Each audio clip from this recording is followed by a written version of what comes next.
श्री सच्चिदानंद सद्गुरु श्री साईनाथ जी महाराज की जय। मैं सबसे पहले श्रोतगणों से विनती करना चाहूँगा कि यदि उन्होंने किसी भी तरह ये अध्याय श्रवण करने के लिए लगा लिया है तो कृपा कर इसे पूरा सुने, क्योंकि बाबा ने इसी साईं चरित्र में जब एक भक्त को यह अनुभव हुआ मन में कि बाबा मेरी इच्छा क्यों नहीं पूर्ण कर रहे हैं और किसी की इच्छा क्यों पूर्ण कर रहे हैं, तब बाबा ने ऐसी एक लीला रची थी जब वे अध्याय को बीच में ही छोड़कर आ गए थे। तो अब हम शुरू करेंगे अध्याय 14। नादेड़ के रतन जी वाड़िया, संत मोला साहब दक्षिणा, मीमांसा गणपतराव बोड़, श्रीमती तरखंड दक्षिणा का मर्म। श्री सच्चिदानंद के वचनों और कृपा द्वारा किस प्रकार असाध्य रोग भी निर्मूल हो गए हैं, इसका वर्णन पिछले अध्याय में किया जा चुका है। अब बाबा ने किस प्रकार रतनवाड़िया को अनुग्रहित किया तथा किस प्रकार उन्हें पुत्र रत्न की प्राप्ति हुई, इसका वर्णन इसी अध्याय में होगा। इस संत की जीवनी सर्व प्रकार से प्राकृतिक और मधुर है। इनके अनन्य कार्य भी जैसे भोजन, चलना फिरना तथा स्वाभाविक अमृतोपदेश बड़े ही मधुर हैं। वे आनंद के अवतार हैं। इस परमानंद सच्चिदानंद सद्गुरु श्री साईनाथ जी का उन्होंने अपने भक्तों को भी स्वाद कराया और इसलिए उन्हें कभी भी उनकी विसंगति नहीं हुई। भिन्न भिन्न प्रकार के कर्म और कर्तव्य की अनेक कथाएं भक्तों को उनके द्वारा प्राप्त हुई, जिससे वे तत्व मार्ग का अवलंबन ना कर सके। बाबा की सदैव यही इच्छा थी कि लोग संसार में सुखी जीवन व्यतीत करें और सदैव जागरूक रहकर अपने जीवन का परम लक्ष्य अर्थात ईश्वर दर्शन आत्मानुभूति अवश्य प्राप्त करें। पिछले जन्मों के शुभ कर्मों के फलस्वरूप ही यह आपको मानव जन्म मिला है और उसकी सार्थकता तभी है जब आप इस मानव जन्म की सहायता से ईश्वर को प्राप्त करके मोक्ष प्राप्त कर सकें। हमें अंत में और जीवन के लक्ष्य के सदैव हेतु सावधान और तैयार रहना चाहिए। यदि हम नित्य ही श्री साईं बाबा की लीलाओं का श्रवण करेंगे तो हमें उनका सदैव दर्शन होता रहेगा। दिन रात उनके हृदय में स्मरण करते रहेंगे तो इस प्रकार आचरण करने से हमारे मन की चंचलता शीघ्र नष्ट हो जाएगी। यदि इसका दिन प्रतिदिन हम थोड़ा बहुत भी अभ्यास करेंगे तो हमें चैतन्य धन से अभिन्नता प्राप्त हो जाएंगी, अर्थात हम एक दिन साईं में ही मिल जाएंगे। नादेड़ के रतन जी। अब हम इस अध्याय की मूल कथा का वर्णन करते हैं। नादेड़ में रतन जी सापुर जी वाड़िया नामक एक बहुत बड़े व्यापारी रहते थे। उन्होंने अपने व्यापार से बहुत धनराशि संग्रह कर ली थी।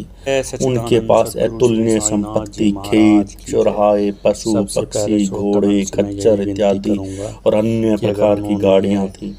वे अत्यंत भाग्यशाली थे। बाह्य दृष्टि से तो देखने से वो बहुत सुखी और संतुष्ट प्रतीत होते थे, परंतु यथार्थ में वे ना थे। विधाता की रचना ही कुछ विचित्र इस प्रकार है कि संसार में पूर्ण सुखी कोई नहीं है। धनाढ्य रतन जी भी इसी का अपवाद ना थे। वे परोपकारी और दानशील थे। वे दीनों को भोजन और वस्त्र बांटा करते थे। सभी लोगों की अनेक प्रकार से सहायता करते थे। उन्हें लोग अत्यंत सुखी समझते थे, परंतु दीर्घकाल तक उनके यहाँ कोई संतान नहीं हुई, जिसके कारण उसके हृदय में बहुत दुख रहता था। जिस प्रकार प्रेम तथा भक्ति रहित कीर्तन, पाग रहित संगीत, व्यवहार ज्ञान रहित कलाकार, पश्चाताप रहित तीर्थ यात्रा और कंठमाला रहित अलंकार उत्तम प्रतीत नहीं होते, उसी प्रकार संतान रहित गृहस्थ का घर भी सूना ही रहता है। रतन जी सदैव इसी चिंता में निमग्न रहते थे। वे मन ही मन कहते थे, क्या ईश्वर की मुझ पर कभी भी दया ना होगी? क्या मुझे कभी भी पुत्र की प्राप्ति ना होगी? इसके लिए वे सदा ही उदास रहते थे। उन्हें अब भोजन में भी कोई रुचि नहीं रह गई थी। पुत्र की प्राप्ति कब होगी, यह चिंता उन्हें सदा घेरे रहती। उनकी दासगणु महाराज पर बहुत दृढ़ निष्ठा थी। उन्होंने अपना दिल उनके सम्मुख खोल दिया और उन्होंने तब दासगणु महाराज ने उनकी बात को सुना और उन्हें सद्गुरु श्री साईनाथ जी की शरण जाने के लिए और उनसे संतान प्राप्ति के लिए प्रार्थना करने के लिए कहा। रतन जी को यह विचार बड़ा रुचिकर प्रतीत हुआ और उन्होंने तुरंत ही शिरडी जाने का निश्चय कर लिया। कुछ दिनों के बाद वे शिरडी गए। बाबा के दर्शन कर उनके चरण कमलों पर गिर पड़े। उन्होंने एक सुंदर हार बाबा को पहनाकर बहुत से फल फूल भेंट किए।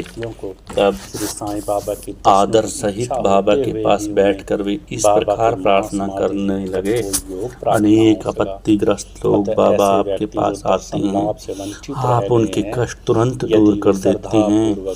यह कीर्ति सुनकर मैं भी बड़ी आशा से आपके श्री चरणों में बाबा प्रार्थना करने आया हूँ। मुझे बाबा पूरा भरोसा हो गया है आप पर। कृपा कर आप मुझे निराश ना कीजिए प्रभु। श्री साईं बाबा ने उनसे 5 रुपए की दक्षिणा मांगी, जो वे तुरंत ही देना चाहते थे। परंतु बाबा ने फिर दोबारा कहा, मुझे तुमसे 3 रुपए 14 आने तो पहले ही मिल चुके हैं, इसलिए केवल बाकी जो बचे रुपए हैं वही दो। यह सुनकर रतन जी असमंजस में पड़ गए। बाबा के कथन का अभिप्राय उनकी समझ में ना आया। वे सोचने लगे, शिरडी तो मैं पहली बार आया हूँ और यह बड़े आश्चर्य की बात है कि 3 रुपए 14 आने बाबा ने फिर मुझसे पहले कैसे ले ली। वे यह पहली हल ना कर सके। वे बाबा के चरणों के पास ही चुपचाप बैठे रहे तथा उन्हें बाकी दक्षिणा अर्पित कर दी। फिर उन्होंने अपने आगमन का हेतु बतलाया और कहा, बाबा मुझे एक पुत्र दे दो।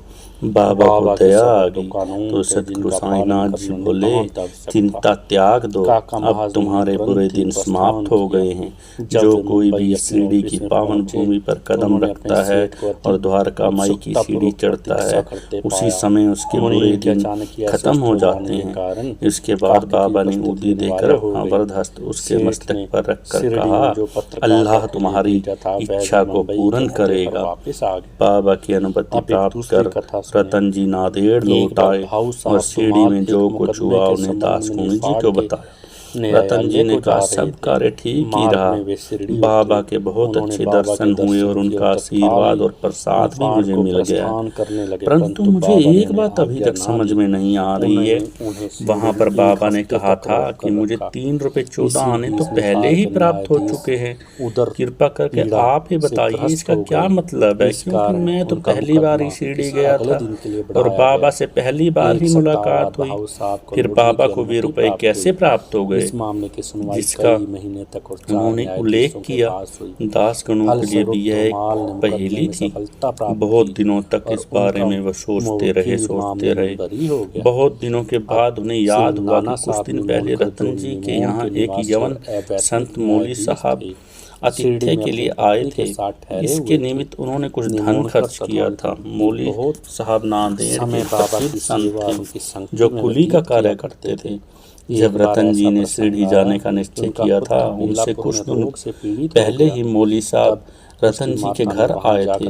रतन जी उनसे अच्छी तरह परिचित थे, वे उनसे प्रेम करते थे, इसलिए उनके सत्कार में उन्होंने एक छोटे से जलपान की व्यवस्था भी की थी। दासगणों ने रतन जी से उनके जलपान के लिए खर्च की गई सूची मांगी और यह जानकर सबको बहुत आश्चर्य हुआ कि जो पैसे खर्च किए गए वो पूर्ण 3 रुपए 14 आने ही थे, ना ही इससे कम और ना ही इससे अधिक।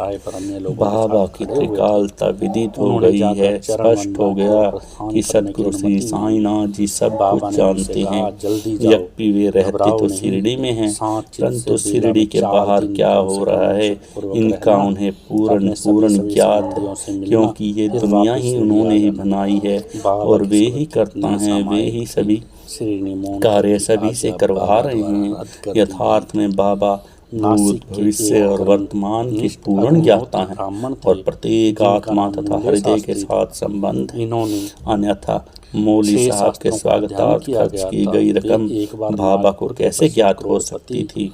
रतन जी भी इस उत्तर से संतुष्ट हो गए और उनकी सतगुरु श्री साईं के चरणों में प्रगाढ़ प्रीति हो गई।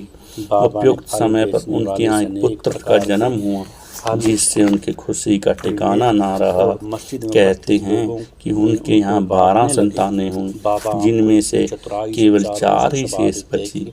इस अध्याय के नीचे लिखा है कि बाबा ने राव बहादुर हरि विनायक साठे को उनकी पहली पत्नी की मृत्यु के पश्चात दूसरा विवाह करने पर पुत्र रतन की प्राप्ति बतलाई। राव बहादुर साठे ने द्वितीय विवाह किया। प्रथम 2 कन्याएं हुई जिससे वो बहुत निराश हुए, परंतु तीसरी बार उन्हें पुत्र रतन की प्राप्ति हो ही गई क्योंकि बाबा का यह वचन था। इस तरह बाबा के वचन सत्य निकले और वे संतुष्ट हो गए। लोग बाड़े को लौट आए। दक्षिणा में मासा। दक्षिणा के संबंध में कुछ अन्य बातों का निरूपण कर हम अध्याय को समाप्त कर देंगे। यह तो विदित है कि जो लोग बाबा के दर्शन के लिए आते हैं बाबा उनसे दक्षिणा लिया करते थे। यहाँ किसी के मन में यह शंका भी उत्पन्न हो सकती है कि जब बाबा फकीर और पूर्ण विरक्त हैं तो उन्हें इस प्रकार की क्या दक्षिणा मांगना शोभित देता है। अब हम इस प्रश्न पर विचार करेंगे। मूल्य से आरती में बहुत काल तक बाबा भक्तों से कुछ भी नहीं स्वीकार करते थे। वे जली हुई दिया सलाई कर अपनी जेब में भर लेते थे। चाहे भक्त हो या कोई भी हो, वो कभी किसी से कुछ नहीं मांगते थे। यदि किसी ने उनके सामने एक पैसा रख भी दिया तो वे स्वीकार करके उसे तंबाकू अथवा तेल खरीद लिया करते थे। वे प्राय बीड़ी या चिलम पिया करते थे। कुछ लोगों ने सोचा कि बिना कुछ भेंट किए संतों के दर्शन उचित नहीं है, इसलिए वे बाबा के सामने पैसे रखने लगे। यदि 1 पैसा होता तो वे उसे जेब में रख लेते और यदि 2 पैसे होते तो वे तुरंत 1 पैसा वापस कर देते थे। बाबा का यश और कीर्ति दूर दूर तक फैलने लगी और लोगों के झुंड बाबा के दर्शन के लिए आने लगे। तब काका ने उनसे दक्षिणा लेना आरंभ कर दिया। श्रुति कहती है कि स्वर्ण मुद्रा के भाव में भगवत जन्म भी अपूर्ण है, अतः ईश्वर पूजन में मुद्रा आवश्यक है तो फिर संत पूजन में क्यों ना हो। इसलिए शास्त्रों में कहा गया है ईश्वर राजा संत व गुरु के दर्शन के लिए अपने सामर्थ्य अनुसार कुछ न कुछ अर्पण जरूर करना चाहिए। उन्हें क्या भेंट दी जाए, अधिकतर मुद्रा या धन।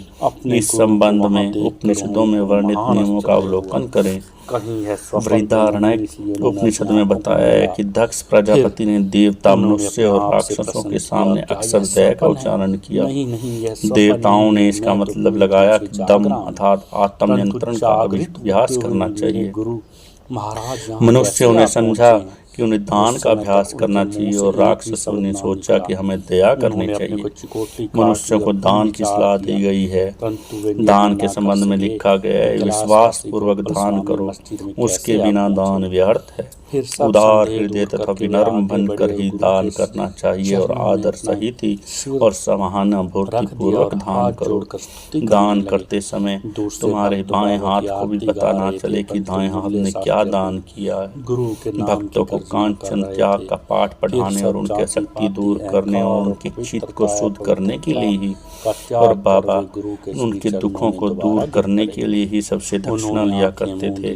परंतु उनकी विशेषता तो बहुत ही अधिक थी। बाबा कहा करते थे कि मैं बाबा का आनंद स्वरूप और मुझे उसका से वापस करना पड़ता है। इसके अनेक हो गए प्रमाण भी बाबा ने हर्ष का पारावार ना रहा। एक बार उनकी गणपतराव गोडस होते हुए अपनी आत्मकथा में लिखते हैं कि बाबा के बार बार बोलने पर उन्होंने अपने रुपयों की थैली उनके सामने उड़ेल दी। श्री बोडस लिखते हैं इसका परिणाम यह हुआ कि जीवन में फिर कभी उन्हें धन का अभाव ही नहीं हुआ तथा प्रचुर मात्रा में लाभ ही होता रहा। इसका एक भिन्न अर्थ भी है। अनेक बार बाबा ने किसी प्रकार की दक्षिणा स्वीकार नहीं की। इसके 2 उदाहरण हैं। बाबा ने प्रोफेसर सी के नारक से कुछ रुपए दक्षिणा मांगी। वे प्रत्युत्तर में बोले, मेरे पास तो एक पाई भी नहीं है। तब बाबा ने कहा, मैं जानता हूँ तुम्हारे पास धन नहीं है, परंतु तुम तो योग वशिष्ठ का अध्ययन ही करते हो, मुझे उसी में से ही दक्षिणा दे दो। यहाँ दक्षिणा का अर्थ पुस्तक से शिक्षा ग्रहण कर हृदय गम करना है, जो कि बाबा का ही निवास स्थान है। अब दूसरी घटना में उन्होंने एक महिला श्रीमती आर्य तरकंड से 6 रुपए दक्षिणा मांगी। महिला बहुत दुखी हो गई, क्योंकि उनके पास देने के लिए कुछ भी धन न था। उनके पति ने उन्हें समझाया कि बाबा का अर्थ तो षड रिपुओं से है, जिन्हें बाबा को समर्पित कर देना चाहिए। बाबा इस अर्थ से सहमत हो गए। यह ध्यान देने योग्य बात है कि बाबा के पास दक्षिणा के रूप में बहुत सा धन एकत्रित हो जाया करता था। सब द्रव्य को उसी दिन व्यय कर देते थे और दूसरे दिन सदैव की भांति निर्धन बन जाया करते थे। तब उन्होंने महासमाधि ली तो 60 वर्षों तक हजारों रुपए दक्षिणा मिलने पर भी उनके पास सवलभ अल्प राशि ही शेष थी। संक्षेप में दक्षिणा देने का मुख्य ध्येय तो भक्तों का केवल शुद्धिकरण का पाठ सिखाना है। दक्षिणा का मर्म खाने के श्री वही देव जो नहीं है। बाबा के परम भक्तों में से एक थे ने इस विषय में एक लेख साईं लीला पत्रिका में प्रकाशित किया। उन्होंने लिखा, बाबा प्रत्येक से दक्षिणा नहीं लेते थे। यदि बाबा के बिना मांगे किसी ने दक्षिणा भेंट की तो वे कभी भी स्वीकार ना करते, और कभी जब उनकी इच्छा होती तब स्वीकार करते। वे केवल भक्तों से ही कुछ मांग करते थे। उन्होंने उन लोगों से कभी कुछ न मांगा जो सोचते थे कि बाबा के सामने हम मांगने पर ही दक्षिणा देंगे। यदि किसी ने उनकी इच्छा के विरुद्ध दक्षिणा दे भी दी तो वे उसे वापस उठा लेने के लिए कह देते थे। वे स्त्री और बालकों को भी दक्षिणा देने के लिए कहते थे। उन्होंने सभी अमीरों या निर्धनों से कभी दक्षिणा नहीं मांगी। बाबा ने मांगने पर जिन्होंने दक्षिणा ना भी नहीं दी तो भी बाबा उन पर गुस्सा नहीं हुए। यदि किसी मित्र द्वारा उन्हें दक्षिणा भिजवाई गई होती और उन्हें याद ना रहता तो बाबा किसी न किसी तरह उन्हें याद करवा कर भिजवाई हुई दक्षिणा ले लेते थे। कुछ अवसरों पर वे दक्षिणा की राशि इसमें से कुछ अंश लौटा भी देते और देने वाले को संभाल कर रखने या पूजन में रखने के लिए कह देते। इससे दाता भक्त को बहुत लाभ पहुँचता था। यदि किसी ने अपनी इच्छित राशि से अधिक भेंट की तो वह अधिक राशि लौटा देते थे। किसी किसी को तो वो अपनी इच्छित राशि से भी अधिक मांग कर बैठ जाते थे। यदि उनके पास नहीं होती तो बाबा कहते थे, दूसरों से उधार ला कर मुझे दक्षिणा दे। किसी किसी को तो वो दिन में 3-3, 4-4, 5 बार दक्षिणा देने के लिए कहते थे। दक्षिणा में इकट्ठी हुई राशि में से बाबा अपने लिए बहुत थोड़ा सा खर्च किया करते थे, जैसे कि चिलम पीने की तम्बाकू और धूनी के लिए लकड़ियाँ, मोल आदि लेने के लिए शेष अन्य व्यक्तियों को विभिन्न राशियों में भिक्षा स्वरूप वे दान कर देते थे। शिरडी संस्थान की समस्त सामग्रियाँ राधा कृष्ण माई की प्रेरणा से ही धनी भक्तों ने एकत्रित की है।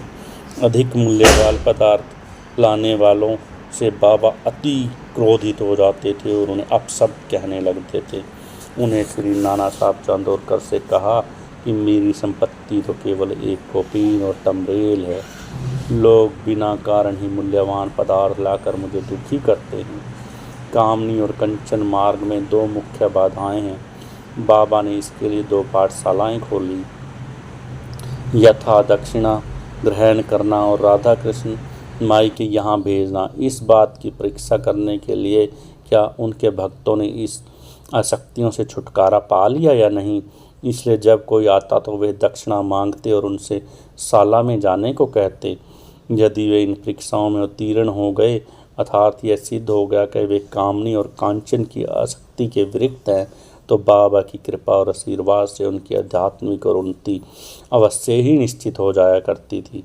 श्री देव ने गीता और उपनिषद से घटनाएं उद्धृत की हैं। किसी तीर्थ स्थान में किसी पूज्य संत को दिया हुआ दान दाता को बहुत कल्याणकारी होता है। बाबा के भक्तों को शिरडी और शिरडी के प्रमुख देवता साईं बाबा से पवित्र और है ही क्या। श्री सद्गुरु साईनाथम पूर्णमस्तु। अध्याय समाप्त। जय सच्चिदानंद सद्गुरु श्री साईनाथ जी महाराज की जय।